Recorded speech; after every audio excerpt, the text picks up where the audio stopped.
Salam əziz şagirdlər. Blok imtahanına çox az müddət qalıbdı və ona görə də şagirdlərə dəstək məqsədli kritik məqamlar, hansı ki, şagirdlərin qarışdırdığı məqamlara uyğun test izahları paylaşmağı düşünürəm. Ümid edirəm ki, az da olsa sizlərə faydası dəyər. Bircins elektrik sahəsinin qüvvə xəttlərinin əksi istiqamətdə sahəyə daxil olan proton necə hərəkət edər? Və eyni zamanda maqnit sahəsi. Həm elektrik sahəsində sahəyə daxil olan yüklü zərrəciyin, həm də maqnit sahəsində sahəyə daxil olan yüklü zərrəciyin hərəkətini gəlin aydınlaşdıraq. Öncə baxaq bircins elektrik sahəsinə. Bircins elektrik sahəsi nədir?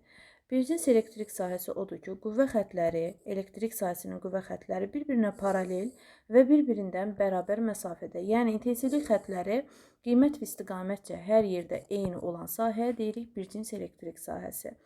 Bircins elektrik sahəsinin qüvvə xəttlərinin əksi istiqamətdə sahəyə daxil olan proton. Deməli, zərrəciyimiz hansı zərrəcikdir? Protondur və biz bilirik ki, proton müsbət yüklü zərrəcikdir. İntensivlik xəttlərinin əksi istiqamətində proton sahəyə daxil olur. Bu zaman protonun hərəkəti necə hərəkətdir? Ümumiyyətcə, öncə qeyd edək ki, yüklü zərrəcik bircins elektrik sahəsində hərəkəti necə hərəkətdir? Yüklü zərrəcik elektrik sahəsində yüklü zərrəciyə təsir edən qüvvə elektrik qüvvəsidir və elektrik qüvvəsi F bərabərdir Q, Y şəklində təyin olunur. Q burada zərrəciyin yükü, Y intensivlik vektorudur. İntensivlik vektorudur və müsbət yükə təsir edən qüvvə istiqamətində yönəlir intensivlik vektoru. Deməli, müsbət yükə təsir edən qüvvə də sahə istiqamətində yönələcək. Bunu necə yadda saxlaya bilərsiniz? Biz bilirik, intensivlik xəttləri müsbətdə başlayır, mənfidə bitir. Düzdürmü? Mənfidə bitir. Müsbət yük hara doğru cəzb olunur? Mənfiyə doğru. Ona görə müsbət yükə təsir edən qüvvə sanki ona görə yadda saxlaya bilərsiniz ki, sahə istiqamətində yönəlmə səbəbi müsbət mənfiyə cəzb olundu. Daha sonra bu yüklü zərrəciyin sahədə hərəkəti necə hərəkət olar? Yüklü zərrəciyin hərəkət təcili A bərabərdir F bölək Q M-dir, F bölək M-lə və bizə burada qeyd olunur ki, protona göstərilən digər təsirlər nəzərə alınmır. Yəni, protona yalnız elektrik sahəsi tərəfindən təsir edən qüvvə var. Kulon qüvvəsi təsir edir, elektrik qüvvəsi təsir edir və ona görə də F olacaq nə? QY bölək M şəklində. Protona təsir edən qüvvəmiz QY bölək M. Q burada zərrəciyin yüküdür, protondan söhbət gedir, sabitdir. M burada sabitdir. Y intensivlik dedik ki, bircins elektrik sahəsi üçün sabitdir. Qiymət və istiqamətcə intensivlik vektoru sabit kəmiyyətdir. Ona görə burada Q sabit, Y sabit, M sabit. Təcilimiz sabit olar. Deməli, yüklü zərrəciyin bircins sahədə hərəkəti təcil sabit olduğundan bərabər təcilli hərəkət olacaq. Bərabər təcilli hərəkət olacaq. Və indi baxırıq ki, bərabər təcilli hərəkətin bilirik ki, iki növü var. Yeyinləşən, yavaşlayan. İndi zərrəcik sola doğru gedir, qüvvə onu sağa doğru çəkir. Yəni, sürət və qüvvə vektorları əks istiqamətdə yönəlibsə, yəni qüvvə vektoru istiqamətində təcil vektorunun istiqamətini də göstərə bilərik. Təbii ki, sürət və qüvvə əks istiqamətdə yönəldiyindən bu protonun hərəkəti burada olacaq, bərabər yavaşlayan hərəkət.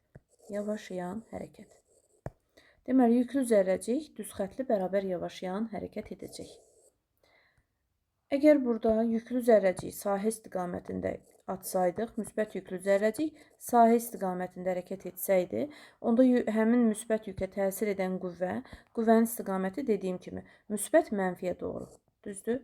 Müsbət yükə təsir edən qüvvə həmişə sahə istiqamətində yönəlir. Bu zaman qüvvə və sürət eyni istiqamətdə oldu. Artıq olacaq hərəkətimiz bərabər yeyinləşən.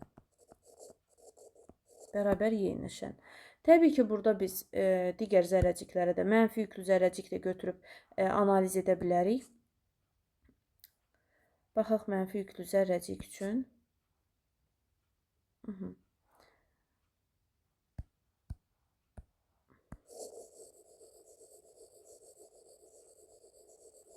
Deməli, burada bir mənfi yüklü zərrəcik götürək.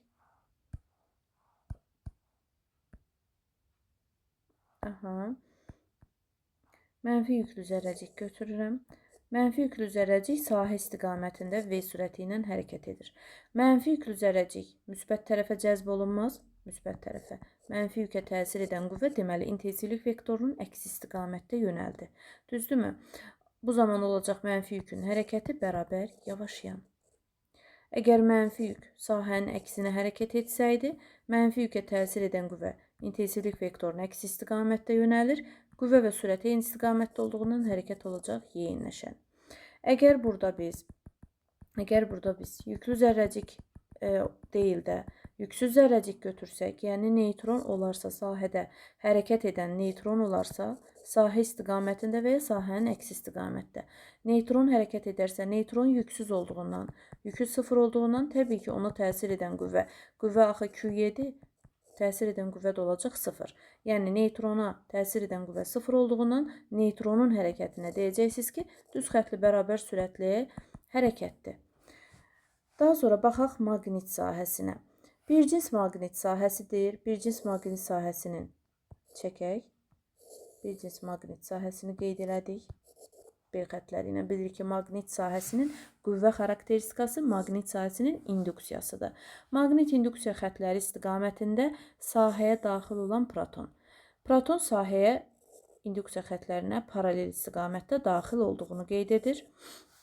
Və zərrəcik əgər maqnit sahəsinə paralel daxil olursa, ona maqnit sahəsi tərəfindən heç bir qüvvə təsir etməyəcək.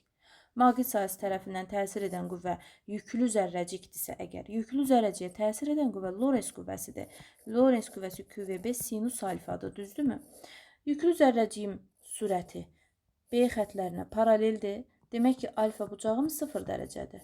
Və burada sinus alfanın yerinə alfanın 0 dərəcə qiymətini qoysaq, sinus 0 dərəcədə bilirik ki, nə alır? 0. Deməli, Lorentz qüvvəsi oldu 0. Yəni, zərrəciyin yükü olsa belə, maqnit sahəsinin elektrikdən fərqi nədir? Zərrəciyin yükü olsa belə, zərrəcik sahəyə paralel daxil olanda ona Lorentz qüvvəsi təsir etmir. Çünki Lorentz qüvvəsinin düsturundan artıq bucaqdan düşünə bilərsiniz. Yenə baxaq. Zərrəcik sahəyə paralel daxil olur. İstəyir sahə istiqamətində, istəyir sahənin əksi. Fərqi yoxdur. B xətləri ilə yüklü zərrəciyin sürəti paraleldirsə, ona Lorentz qüvvəsi təsir etmir. Eynən mənfi yük üçün də bu dediyim qayda keçərlidir. Buna Lorentz qüvvəsi təsir etməyəcək və qüvvə təsir etmədiyindən zərrəciyin sahədə hərəkət olacaq, düz xətli, bərabər, sürətli hərəkət. Düz xətli bərabər sürətli hərəkət edəcək. Yəni, zərrəcik sahəyə daxil oldu V sürəti ilə, sahəyə daxil oldu və sahədə meyl etmir. Yəni, daxil olduğu istiqamətdə də sahəni tərk edir. Yəni, heç bir meyli olmur sahədə. Aha. Yüksüz zərrəcik olsa əgər, biz burada yüksüz zərrəcik götürsək, təbii ki, burada da yüksüz zərrəcik halına baxa bilərik. Yüksüz zərrəcik götürəriksə əgər, neytron halına baxsaq, gəlin neytron götürək sahədə. Neytrondur, yüksüz zərrəcikdir. Yüksüz zərrəciyə də maqnit sahəsi tərəfindən, yüksüz zərrəciyə də maqnit sahəsi tərəfindən heç bir qüvvə təsir etmir. Yəni, yüksüz zərrəciklər maqnit sahəsində düz xətli bərabər sürətli hərəkət edir və meyl etmir. Bunun da hərəkəti olacaq düz xətli bərabər sürətli hərəkət. Belə. İnşallah aydın oldu. Hər iki nümunəyə sizə aydın oldu. Təşəkkür edirəm.